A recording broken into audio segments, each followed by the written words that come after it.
ওই আলমের সিন্ডিকেট কিশোরগঞ্জ চলবে না, চলবে? তাকে কি আপনারা কিশোরগঞ্জ চান? আমরা তার চেহারাটাও দেখতে চাই না। একটাই বক্তব্য যে আমরা এই অবৈধ বেআইনি বাজে লোককে দেওয়া মনোনয়ন কি চাই?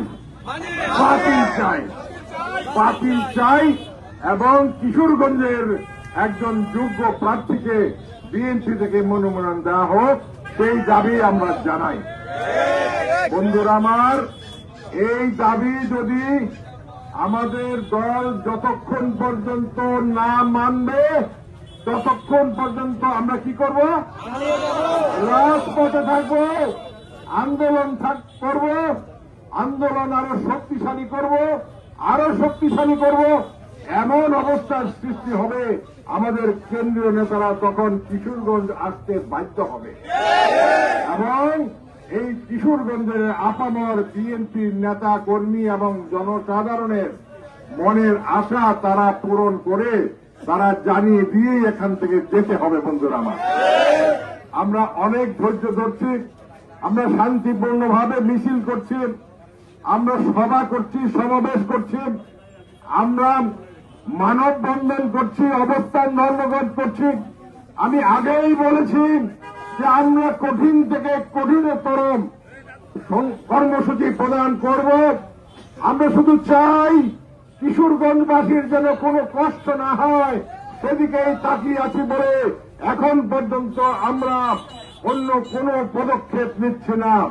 আমি হুঁশিয়ার করে দিয়ে বলতে চাই, কিশোরগঞ্জের মানুষের জীবন নিয়ে, কিশোরগঞ্জের মানুষের সুখ নিয়ে, কিশোরগঞ্জের মানুষের শান্তি নিয়ে, কিশোরগঞ্জের মানুষের উন্নয়ন নিয়ে যদি বাইর থেকে, ভৈরব থেকে, কুলিয়ারছড় থেকে কেউ ষড়যন্ত্র করে, সেই ষড়যন্ত্রের কারো হাত আমরা ভেঙেই দেব, ঘুরিয়ে দেব। প্রিয় বন্ধুরা, ওই আলমের সিন্ডিকেট কিশোরগঞ্জ চলবে না, চলবে? তাকে কি আপনারা কিশোরগঞ্জ চান? আমরা তার চেহারাটাও দেখতে চাই না। আমি বলেছিলাম আজ থেকে 10 দিন আগে যে কিশোরগঞ্জ জেলার যে একজন সভাপতি আছে, এত বড় দল চালায়, এত এত জাতীয় অনুষ্ঠান হচ্ছে, 16 ডিসেম্বর হচ্ছে, বুদ্ধিজীবী দিবস হচ্ছে, আমাদের দেশনেত্রী বেগম খালেদা জিয়ার অসুস্থতার জন্য বিশাল বিশাল দোয়া মাহফিল হচ্ছে, কিন্তু এই কিশোরগঞ্জের যিনি নিজেকে সভাপতি বিএনপি দাবি করেন, তিনি কোথায় কোথায় আছেন? তিনি তার কোন কর্মসূচি কিশোরগঞ্জের জন্য নাই? আর আছে, আমরা দেখতে পাই। কোথায় দেখতে পাই তাকে? ভৈরবে দেখতে পাই। কেন দেখতে পাই? সে ভৈরবের মানুষেরই কল্যাণের জন্য ব্যস্ত আছে। কিশোরগঞ্জের থেকে একটি সিল নিয়ে গেছে কাঁধে করে, সেটা হচ্ছে সভাপতি, আর সেই সভাপতির সিল নিয়েই সে ভেবেছিল যে কিশোরগঞ্জ থেকে বিভক্ত করবে। আপনারা কি চান যে এই আলম ষড়যন্ত্রকারী কিশোরগঞ্জকে বিভক্ত করুক? আপনারা কি চান তার একজন পেয়াদা কিশোরগঞ্জের এমপি হোক? আপনারা কি চান তার চাঁদাবাজি উঠানোর একজন প্রতিনিধি এই কিশোরগঞ্জ থেকে এমপি হোক? যদি না চান তাহলে সকলে মিলে আমাদের জীবনের শেষ রক্তবন্দি দিয়ে আমরা তা প্রতিরোধ করব।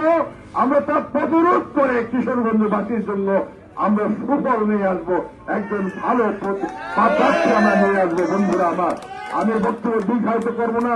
অনেক পথ আপনারা পায়ে হেঁটেছেন, মিছিল করেছেন, মশাল মিছিল করেছেন। সারা কিশোরগঞ্জবাসী মুহুর্মুহু করতালি দিয়ে আপনাদেরকে অভিনন্দন জানিয়েছে। আপনারা শান্তিপূর্ণভাবে যে কর্মসূচিগুলি করছেন, আগামী কর্মসূচিগুলিও আমরা শান্তিপূর্ণভাবে করব, যাতে কিশোরগঞ্জবাসীর সামান্যতম অসুবিধা না হয়, সামান্যতম ক্ষতিগ্রস্ত না হয় কিশোরগঞ্জবাসী, সেদিকে আমরা লক্ষ্য রাখবো। বন্ধুরা আমার, কারণ আমরা জনপ্রতিনিধি হতে চাই, জনকল্যাণ করতে চাই। জনকল্যাণ করতে গিয়ে যেন আমাদের দ্বারা কোনো দুর্ভোগ সৃষ্টি না হয়, সেটাই আমাদের দেখা একান্ত প্রয়োজন। আমি বক্তব্য বৃদ্ধি করব না। আমাদের পরবর্তীতে যে সকল কর্মসূচি দাবি আদায় না হওয়া পর্যন্ত আমাদের এইখান থেকে কর্মসূচি ঘোষণা করা হবে। আপনারা প্রতিটি কর্মসূচিতে আসবেন এবং সাফল্যমণ্ডিত করবেন এবং এর আওয়াজ যেন শুধু কিশোরগঞ্জ নয়, ঢাকা নয়, সারা বাংলাদেশে ছড়িয়ে পড়ে, সারা বাংলাদেশ থেকে জানতে পারে কিশোরগঞ্জে আজ উত্তাল হয়ে আছে, কিশোরগঞ্জের মানুষ উত্তপ্ত হয়ে গেছে, কিশোরগঞ্জের মানুষ অগ্নিস্ফুলিঙ্গের মতো যে কোনো সময় ফেটে পড়তে পারে। তার আগেই যেন কেন্দ্রের বুদ্ধি উদ্বুদ্ধ হয়, তারা যেন বুদ্ধি খাটিয়ে কিশোরগঞ্জবাসীকে শান্ত করেন।